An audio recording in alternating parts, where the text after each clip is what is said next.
ठाकरेंच्या शिवसेनेचा दसरा मेळाव्यासाठी मुंबई महानगरपालिकेला पत्र गेलेलं आहे, तर शिवाजी पार्कची परवानगी मिळावी म्हणून जानेवारीमध्येच पत्र दिल्याची माहिती सूत्रांनी दिली आहे. आमदार रोहित पवार आणि गोपीचंद पडळकर यांच्यामध्ये जुंपल्याचं पाहायला मिळतं, तर कार्यकर्त्यांच्या राड्यानंतर दोघांनी एकमेकांवर आरोप प्रत्यारोप केले आणि रोहित पवार गुंड असल्याचा आरोप पडळकरांनी केला.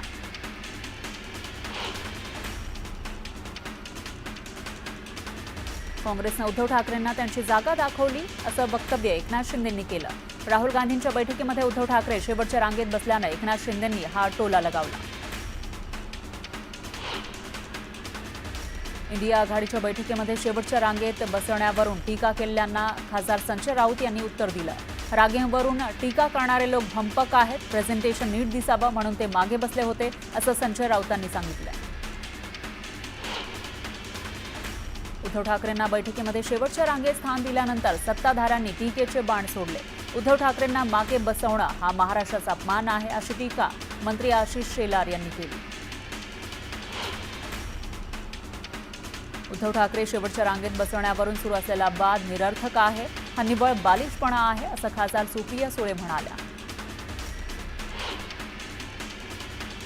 सुप्रिया सुळे पुढे बसतात, त्यांना त्यांचं महत्त्व वाढवायचंय, राजकारण काय आहे ते समजून घ्या असं म्हणत खासदार नरेश म्हस्के यांनी खासदार सुप्रिया सुळेंवर निशाणा साधला. कोकणात रामदास कदम विरुद्ध भास्कर जाधव संघर्ष पेटलेला आहे. योगेश कदम यांच्या विरोधात भास्कर जाधवांनी भर सभेत उमेदवारच जाहीर केला. आमदार व्हायचंय तर दापोली मतदारसंघात कामाला लागा, तुम्ही आमदार झालात असं समजा असा सल्ला भास्कर जाधव यांनी सहदेव बेटकर यांना दिला.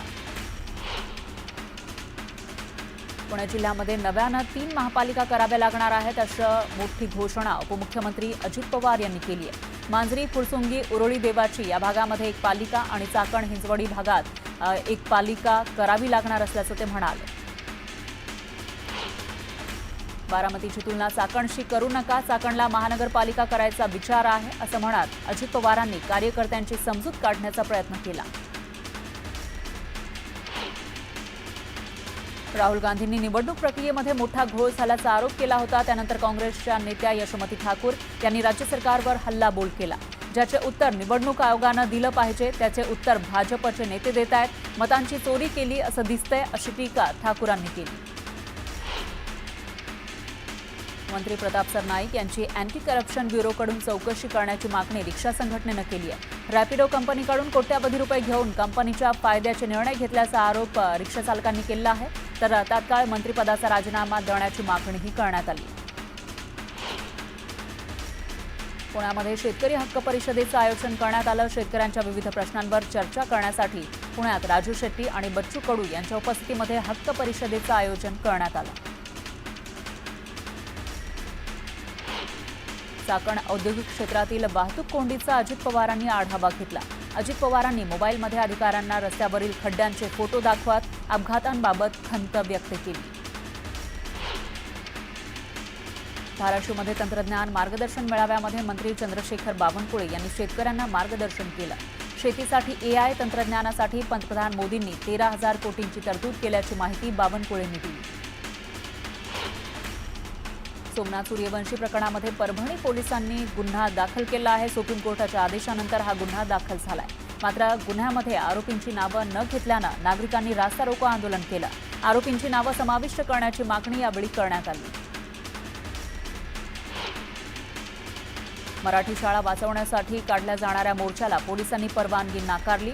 माहीम परिसरातील शेवटची मराठी शाळा पाडली जात असल्याचा विरोध करण्यासाठी स्थानिक नागरिकांकडून मोर्चा काढला जाणार होता. मात्र जमावबंदीचा नियम दाखवत पोलीस प्रशासनानं उद्या होणाऱ्या मोर्चाला परवानगी नाकारली. कल्याण डोंबिवलीमधील अनेक रस्त्यावर खड्ड्यांचं साम्राज्य पाहायला मिळतंय. याचा नागरिकांना त्रास होतोय.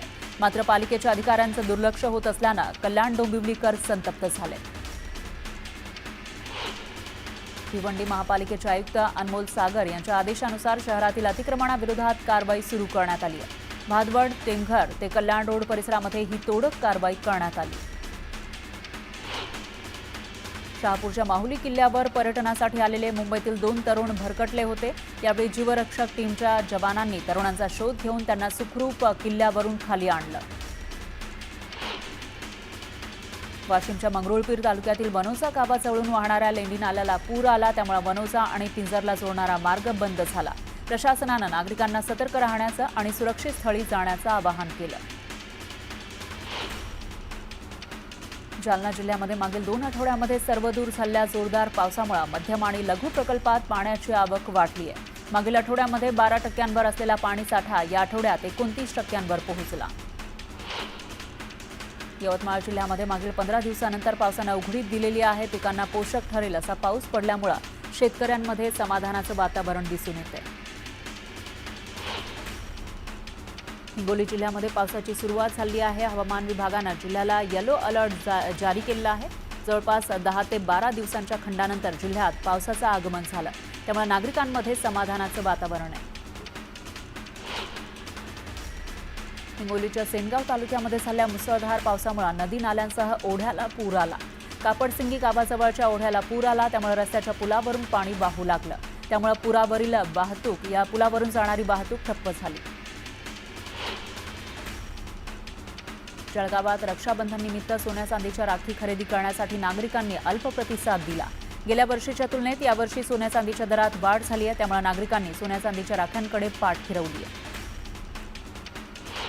गुहागर चिपळूण रस्त्याची दुरावस्था झाली आहे। रस्त्यातील वळणावर भले मोठे खड्डे पडले, त्यामुळे गाडी चालवणं फारच जिकरीचं झालंय। गणपतीपूर्वी खड्डे न भरल्यास रास्ता रोको आंदोलन करण्याचा इशाराही गावकऱ्यांनी दिला। कोल्हापूरच्या कसबा बीड गावात ग्रामस्थ अक्काताई आनंदा जाधव यांना एका बेड्याचा शोध लागलेला आहे। तर मळ्याच्या शेतामध्ये निशिगंधाची भांगलन करत असताना त्यांना हा बेडा सापडला।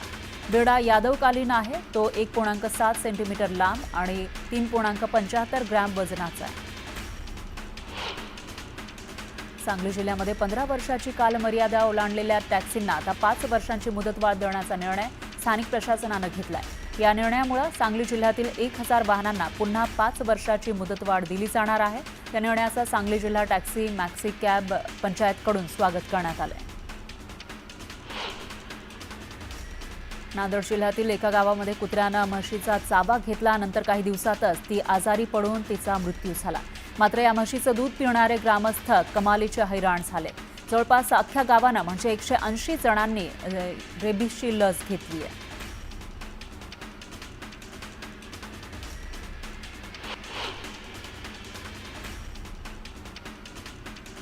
दौंड तालुक्यामध्ये असणाऱ्या नांदगावमधील एका शेतामध्ये रानडुकरांनी लावण्यात आलेल्या पिंजऱ्यामध्ये चक्क बिबट्या अडकला।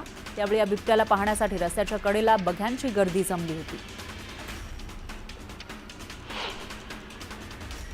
श्रावण मासात निसर्गाचा अद्भुत चमत्कार पाहायला मिळाला आहे। रायगड जिल्ह्यातील महाड तालुक्यातील शिरगाव इथल्या एका व्यक्तीच्या घरामध्ये एकाच झाडावर तब्बल 36 ब्रह्मकमळ उमलले। यावेळी हा अनोखा नजारा पाहण्यासाठी परिसरातील नागरिकांनी मोठी गर्दी केली।